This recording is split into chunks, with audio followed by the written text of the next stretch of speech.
Résistance, force armée, citoyenne, liberté, bonsoir. Bon, moi je voulais faire une petite vidéo là, sur le sujet toujours de la pêche. Voilà, je sais pas s'il y a des pêcheurs qui la voient ma vidéo, s'ils peuvent me répondre. Parce qu'il me semble que dans un étang qui est fermé, c'est-à-dire pas comme le lac de Saint-Gatien ou tous les lacs qu'il y a qui sont alimentés par une source, ça ressort de l'autre côté, donc l'eau elle est en circulation. Tandis que là où moi je pêche, c'est un étang fermé. Voilà. Qui est alimenté par le canal, mais en ce moment ils ont fermé le canal, donc l'étang il descend. Et c'est uniquement des pompes qui font circuler l'eau avec des jets en l'air, ce qui n'est pas déjà terrible pour oxygéner l'étang. Il faudrait mieux une circulation, mais bref. Où je me posais la question, c'est au sujet de l'amorçage. Moi je pense que c'est très dur d'y faire du poisson. Moi, je pense que les poissons, avec toutes les amorces, les kilos d'amorces qui se balancent dans ce lac, parce qu'il faut voir, c'est des pinceaux qui se balancent. Moi, je pense que les poissons, ils se deviennent addicts. Ils chassent plus après. Ils sont addicts, ils ont bouffé au fond pendant un temps et ça ne mord plus.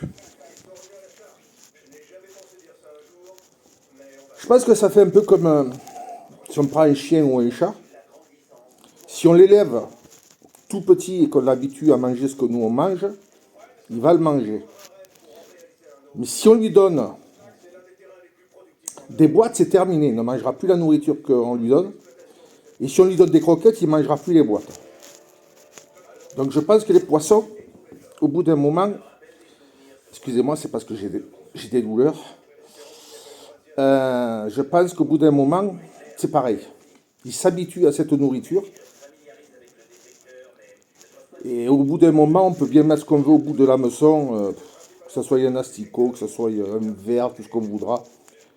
Il tape plus. Il tape plus parce qu'il est gavé de par les amorces. Voilà. Je ne sais pas ce que vous en pensez. Moi, je me souviens d'une époque où l'amorce, on n'en mettait pas. Hein. On pêchait, on mettait des asticots. Ou alors, ce qu'on faisait, oui, du pain. On le réduisait un petit peu à l'état de bouillie. On le mélangeait avec du sable ou de la terre qu'on trouvait, la première terre, hein, au bord de la rivière. Et on balançait ça.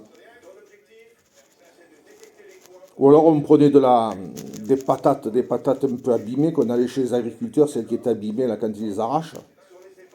On les faisait en purée, un peu épaisse. On mélangeait un camembert un peu pourri. Et on mettait ça dans une boîte qu'on perçait. Au bout d'une canne en bois, une tige, une perche, avec une ficelle, et on la plongeait un petit peu en amont pour que ça diffuse. Et on pêchait à l'asticot ou au verre ou à autre chose. Et ça mordait. Hein.